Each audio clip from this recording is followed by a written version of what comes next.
Bonjour tout le monde. Mes amis, vous avez demandé mon retour.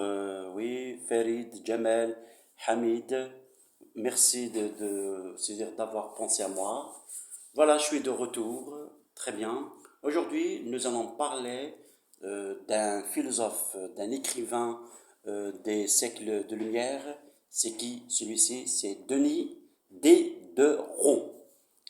Alors, le XVIIIe siècle, appelé le siècle des Lumières, a été marqué une époque, comment dirais-je, de bouleversement intellectuel et culturel.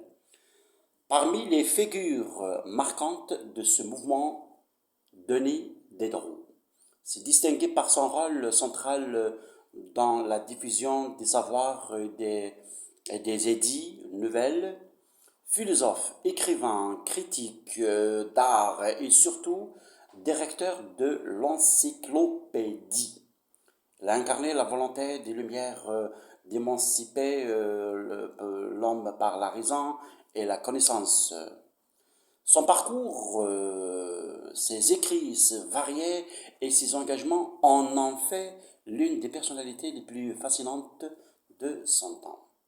Né à Langres en 1713, Denis Diderot a appartenu à une famille modeste. Son père était maître coutelier, destiné d'abord à la carrière ecclésiastique. Il a étudié au collège juif de Langres, puis à Paris, où il s'est orienté vers les lettres et la philosophie. Refusant une vie toute tracée, il a choisi la liberté intellectuelle au prix de difficultés financières constantes.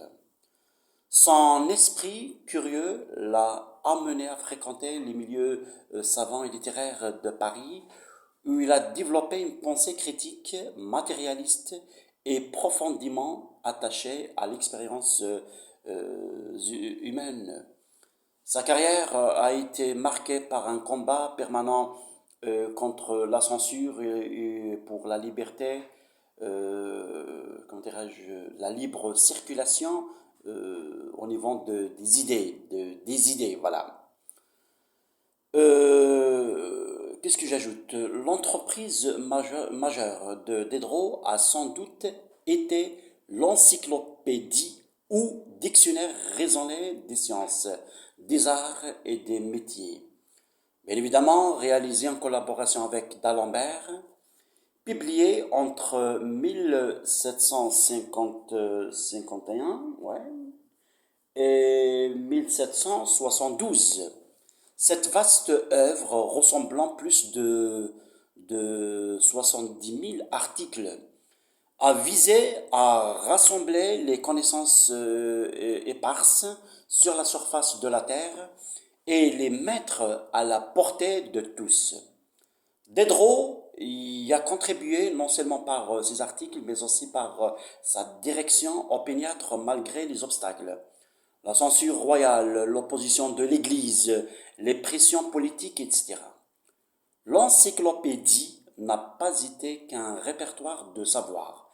Elle a porté une dimension critique et militante, dénonçant la superstition, les abus de pouvoir et plaidant pour la tolérance, la liberté et le progrès.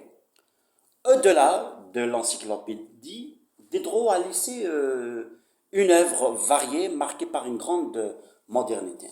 Un roman et récit philosophique. La religieuse a dénoncé l'enfermement forcé des jeunes filles dans les couvents. Le roman Jack le Fataliste a exploré le thème du destin. Le roman-là s'appelle Jack le Fataliste. Et de la liberté à travers une écriture, comment dirais-je, novatrice qui joue avec les codes du récit. Deux dialogues philosophiques. Dans le roman intitulé Le neveu de Rameau. Le neveu de Rameau. Véritable satire sociale a illustré sa réflexion sur la morale, l'hypocrisie et la complexité humaine. 3. Essai esthétique. Ces salons comptes rendus d'expositions artistiques ont constitué ce qu'on appelle les premiers textes et les critiques de critiques d'art moderne, où il a analysé avec finesse la peinture et la sensibilité esthétique.